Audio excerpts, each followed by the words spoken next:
شروع اللہ کے نام سے جو بڑا مہربان نہایت رحم والا ہے۔ اور اگر مسلمانوں کی دو جماعتیں آپس میں لڑ پڑیں تو ان میں میل ملاپ کرا دیا کرو۔ پھر اگر ان دونوں میں سے ایک دوسری جماعت پر زیادتی کرے تو تم سب اس گروہ سے جو زیادتی کرتا ہے لڑو، یہاں تک کہ وہ اللہ کے حکم کی طرف لوٹ آئے۔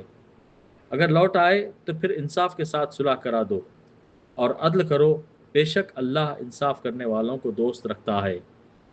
یاد رکھو سارے مسلمان بھائی بھائی ہیں، بس اپنے دو بھائیوں میں ملاپ کرا دیا کرو اور اللہ سے ڈرتے رہو تاکہ تم پر رحم کیا جائے۔ اے ایمان والو، کوئی قوم دوسری قوم سے مسخرہ پن نہ کرے۔ ممکن ہے کہ یہ اس سے بہتر ہو، اور نہ عورتیں عورتوں سے، ممکن ہے کہ یہ ان سے بہتر ہو۔ اور آپس میں ایک دوسرے کو عیب نہ لگاؤ اور نہ کسی کو برے لقب سے پکارو۔ ایمان کے بعد فسق برا نام ہے، اور جو توبہ نہ کرے وہی ظالم لوگ ہیں۔ ایمان والو نے بہت ایمان والو بہت بدگمانیوں سے بچو۔ یقین مانو کہ بعض بدگمانیاں گناہ ہیں، اور بھید نہ ٹٹولا کرو، اور نہ تم میں سے کوئی کسی کی غیبت کرے۔ کیا تم میں سے کوئی بھی اپنے مردہ بھائی کا گوشت کھانا پسند کرتا ہے؟ تم کو اس سے گھن آئے گی، اور اللہ سے ڈرتے رہو، بے شک اللہ توبہ قبول کرنے والا مہربان ہے۔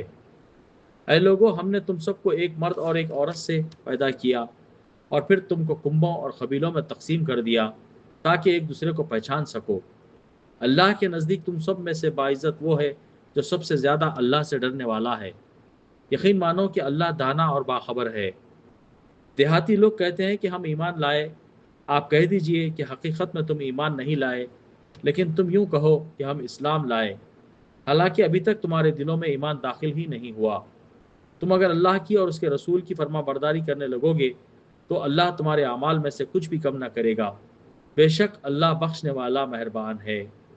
مومن تو وہ ہیں جو اللہ پر اور اس کے رسول پر پکا ایمان لائے، پھر شک و شبہ نہ کرے، اور اپنے مالوں اور اپنے جانوں سے اللہ کی راہ میں جہاد کرتے رہے۔ اپنے دعوائے ایمان میں یہی سچے اور راست گو ہیں۔ آپ کہہ دیجئے کہ کیا تم اللہ کو اپنی دینداری سے آگاہ کر رہے ہو؟ اللہ اور اس چیز سے جو آسمانوں اور زمین میں ہے بخوبی آگاہ ہے، اور اللہ ہر چیز کا جاننے والا ہے۔ اپنے مسلمان ہونے کا آپ پر احسان جتاتے ہیں۔ آپ کہہ دیجئے کہ اپنے مسلمان ہونے کا احسان مجھ پر نہ رکھو، بلکہ دراصل اللہ کا تم پر احسان ہے کہ اس نے تمہیں ایمان کی ہدایت کی، اگر تم راست گو ہو۔ یقین مانو کہ آسمانوں اور زمین کی پوشیدہ باتیں تو اللہ خوب جانتا ہے، اور جو کچھ تم کر رہے ہو اللہ اسے خوب دیکھ رہا ہے۔